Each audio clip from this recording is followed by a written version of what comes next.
Welcome back to Esports News UK. We're powered by Predator Gaming here for our IEM Katowice 2024 coverage.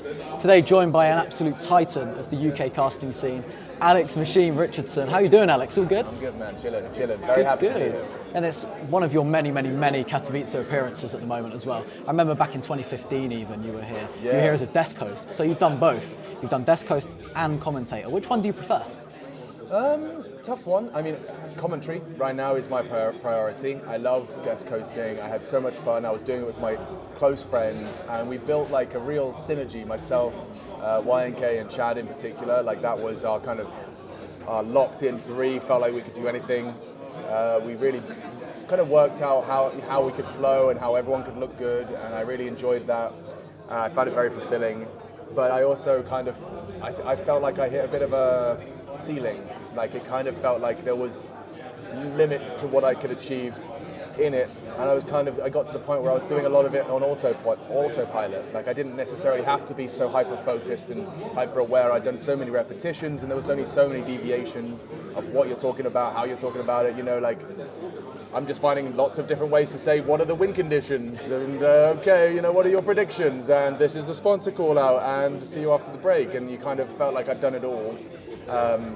I started as a commentator originally, like my foot in the door of esports was being, a COD 4 Pro Mod player, competitor, and then not being good enough. So commentating after I got knocked out of an I-Series, for fun, and it kind of grew from there. So going back to my roots in that respect has been lovely, and right now it's definitely my priority. As long as they'll have me and I get to be involved in the casting, being able to tell the story of the match live, it's a luxury. There's nothing really that tops it. No, fantastic. And I guess it's sort of, you've answered it a little bit already. It goes into my next question. You said about being on autopilot a lot of the time. I was going to ask, which role comes with more pressure? Desk host, you're sort of the main anchor of the show. Yeah. Commentator, all pretty much unscripted. So which do you prefer in terms of pressure? Pressure, I think, they both have pressure in different ways. There is a lot of responsibility. Like it is, sometimes I get those intrusive thoughts. Like when you're in an exam at school and you're like, I could just stand up and scream right now in this hall of dead silent hundreds of people, and then you've got the microphone in front of your face.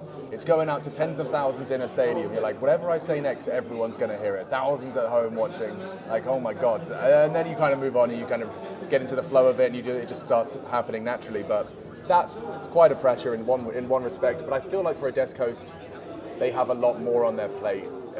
You've got to keep you have a run of show, there are specific timings from production, you are kind of the conduit for the producers and the production staff to keep everything running, and I really enjoyed it. I felt like, you do feel like a very important and integral component in the operation, but a commentator has so much freedom and so much fun. Like to be able to react live to the Counter-Strike moment and be able to kind of guide people's excitement and focus it's the coolest shit.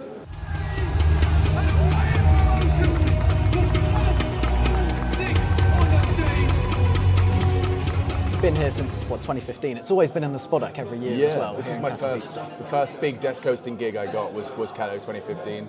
Absolutely. I was just a grunt hired at ESL after university, got hired out of uni. A couple of Skype messages asking me if I wanted to drive to Germany and start my career. I was like, hell yeah, man.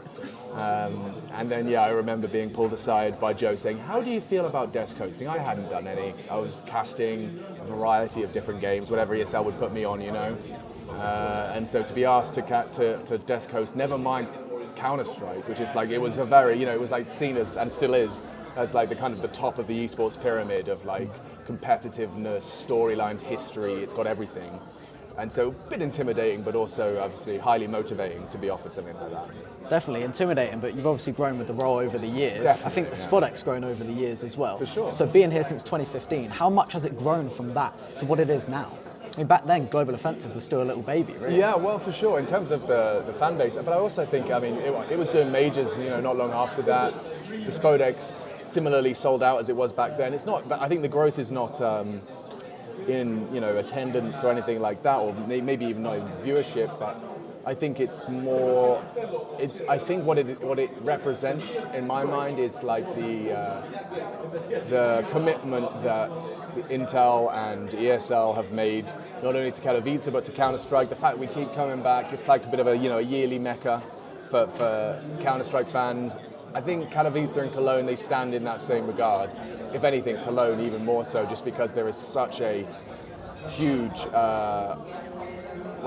gathering of Counter-Strike fans who are just fans of the game, and they grab their mates, they book plane tickets, hotels. It's a huge investment of their own income to support and to enjoy the experience together, and I think that's what it's about, man. Like, just loads of people in a room, all into the game, and kind of all of you celebrating it simultaneously is pretty fun.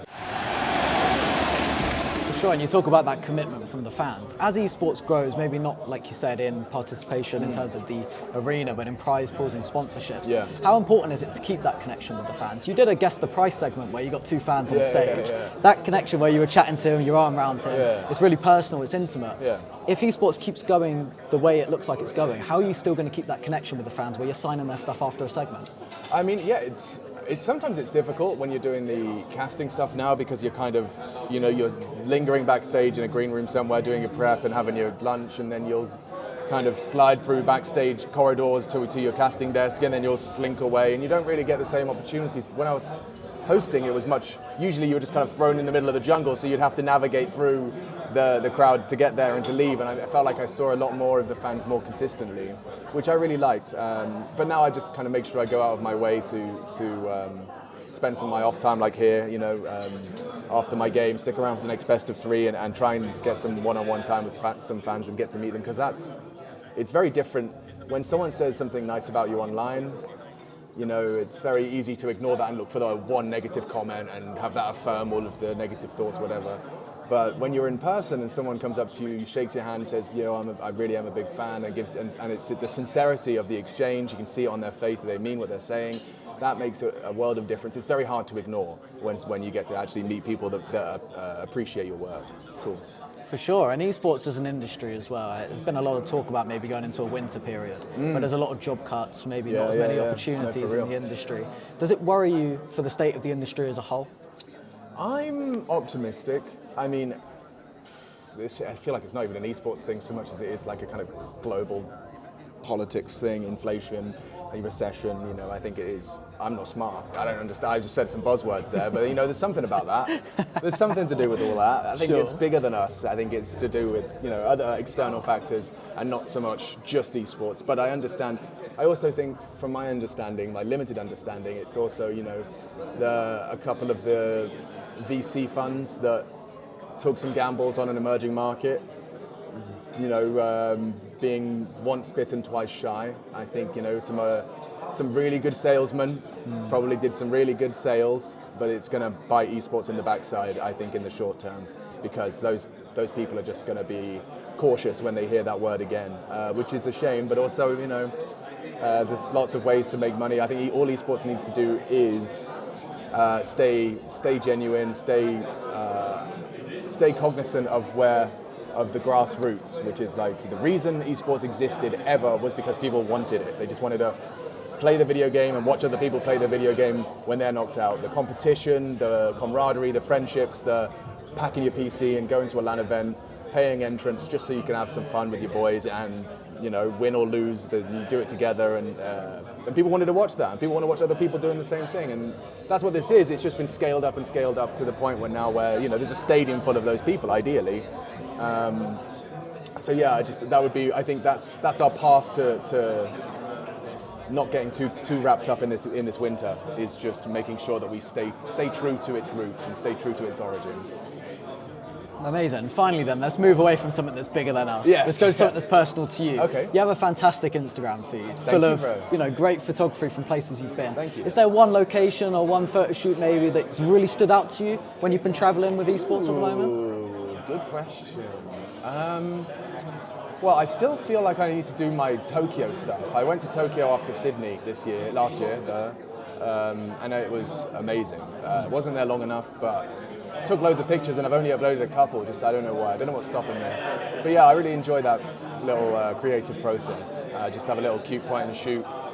Sony camera, and it's a nice excuse to get out of the house, because otherwise I would just be 8 hours sitting at my computer.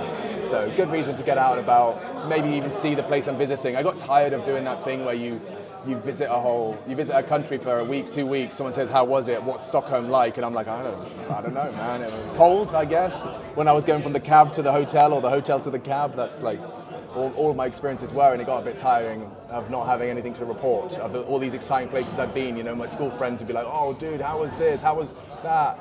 And I just couldn't tell them. I hadn't really explored it. So that was one of the reasons I started taking those photos, as a way to ensure I did see some of it at least. Fantastic. Yeah. Thank you very much for your time, Pleasure. Alex. It's been a pleasure talking to you. Thank you.